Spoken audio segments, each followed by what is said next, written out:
मेरी समस्त प्रिय आत्माएं, हम कहीं आते हैं न हम जाते हैं, न हमारा भूत है न भविष्य है न वर्तमान है। हम सभी कालों से परे हैं, काल चक्र से परे ईश्वर स्वरूप ही जीव काल चक्र से परे हो जाता है, समय की सीमा को लांघ जाता है, भूत भविष्य वर्तमान को से बाहर हो जाता है, तो वो ईश्वर स्वरूप ही हो जाता है।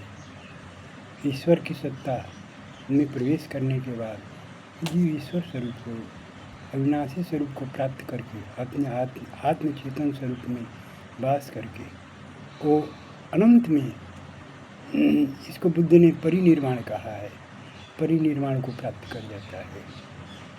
इसीलिए हे मेरे प्रिय आत्माएं, मैं ये सत्य ही कह रहा हूँ,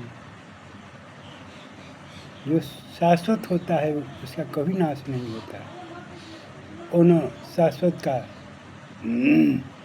कभी मृत्यु होती है।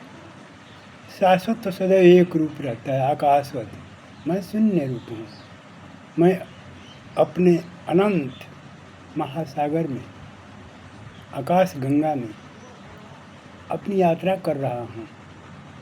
हमारी यात्रा आकाश गंगा, आकाशवत हूँ और आकाश गंगा में ही रहता हूँ। आकाश ही शून्य, आकाश ही मेरा अस्तित्व है, वही मेरा निवास स्थान, उसे घर कहते हैं। इसलिए मैं कहीं आता हूँ न जाता हूँ, समस्त आकाश नहीं, आकाश समन्वय और शाश्वत, ये दोनों को समझना बड़ी जरूरी है। समन्वय क्या है, शाश्वत क्या है? समन्वय जीव और ब्रह्म के बीच में जो दरार पड़ी है, उसमें दोनों के बीच की दूरी को दूरी मिट जाए, उसको समन्वय कहते हैं। जीव और ब्रह्म एक हो जाए। और शाश्वत, जीव भी शाश्वत है, सनातन है, पर जीव के ऊपर माया के पर्दा पड़ने के चलते, माया के अज्ञान के कारण जीव अज्ञान के वश होकर एक अपने तुच्छ शरीर वाला समझता है, नश्वर और दुख से भरे अपने अविनाशी स्वरूप को नहीं पहचानने के चलते हर समय भयभीत रहता है, भयाक्रांत रहता है। उसे मृत्यु का भय, हानि का भय, दुख का भय।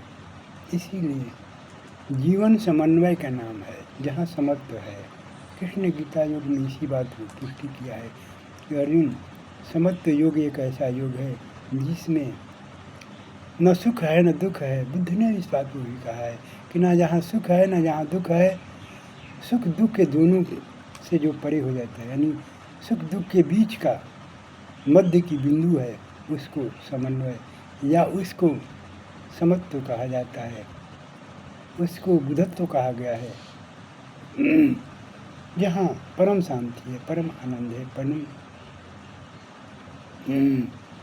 आनंद, परम ज्ञान है, परम प्रकाश है, परम ज्योति स्वरूप है, जहाँ किसी प्रकार का भय नहीं, भ्रम नहीं, अज्ञान नहीं, माया से परे, माया से बिल्कुल परे, वह अपने स्वरूप में, अपनी सत्ता में निवास करके वह ईश्वर परमेश्वर स्वरूप ही हो जाता है। इसीलिए हे जीव अपने चेतन स्वरूप को प्राप्त करके, अपने चिन्मय स्वरूप में प्राप्त स्थित होकर के अपने आनंदमय जीवन को प्राप्त करके तुम धन्य हो जा। तुम्हें किसने बांधा है? तुम मुक्तिहीन हो, तुम स्वतंत्र हो, तुम माया के पर्दे से ऊपर उठ, माया के दलदल से ऊपर उठ। माया एक दलदल है जिसमें जीव फंसा हुआ है। ये जीव अभी भी सुन रहा हो तो मेरे वाणी पर ध्यान दे करके और तू इस ज्ञान को, अमर वाणी को अमृत के समान जानकर सेवन कर। बस आज इतना ही।